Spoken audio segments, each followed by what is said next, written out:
The issue of ethics in politics has not just been campaign rhetoric for me. It's been one of the causes of my life. You know, when I became a community organizer, it was in part because I believed that our democracy only works when people are involved in it, where they have access to it, where it's transparent and open to them. Which is why when I first went into the state legislature, I passed the first campaign ethics reform in 25 years. At that time in Illinois, there weren't a lot of rules governing how lobbyists interacted with elected officials. They could give campaign contributions. Those campaign contributions could be used personally to build an addition to your house or buy a mink coat for your wife. So the line between a campaign contribution and a bribe was pretty thin. We changed all that. We passed a much tougher gift ban. We insisted on the electronic disclosure of all campaign contributions. We initiated a series of steps that made sure that the people of Illinois had a sense of what was happening in their state capital and could hold elected officials accountable. I did the same thing then when I got to Washington. I was made the lead point person on ethics reform, and I worked with people like Senator Russ Feingold from Wisconsin and others to develop a comprehensive lobbying reform package.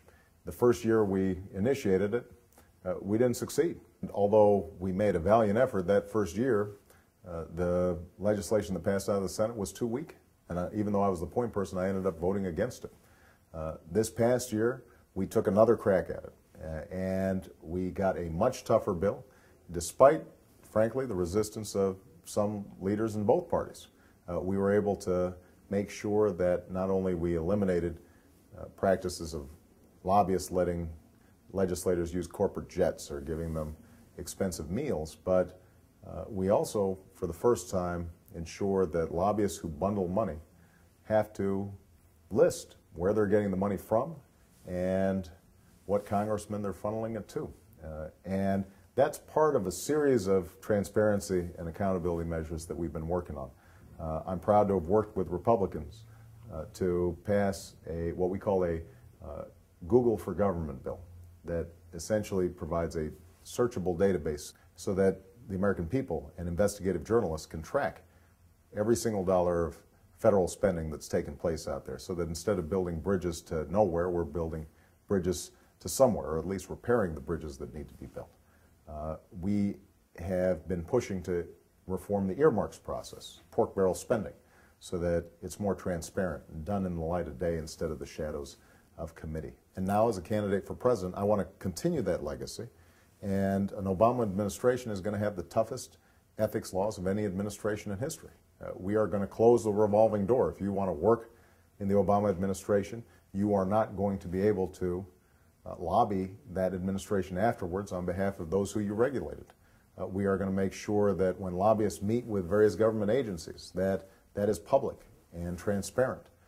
We're going to make sure that before I sign any piece of legislation, the American people can read it online so that they have a sense of what these provisions are and how it will affect them. The key, I think, to bringing about fundamental change in Washington is not just going to be one particular bill passed here or there, but giving government back to the American people, getting them re-engaged, giving them the tools they need to hold elected officials accountable. Because real change in America never happens from the top down. It happens from the bottom up. And the American people, I think, are ready to be re-engaged. They want to be part of their government again. But they've got to be given the access that they need. And right now, the only people that have access are the big lobbyists and the big special interests. That's the reason why in this campaign I'm not taking money from federal registered lobbyists or PACs. You know, it's not because I'm perfect here. We still need to raise money for our campaign, and money's always been the original sin of politics. But it does hopefully send a strong signal that we want to change how business is done. And I don't want to be going into the White House with a whole bunch of favors that I've got to pay back from people whose job it is to influence decision-making in Washington.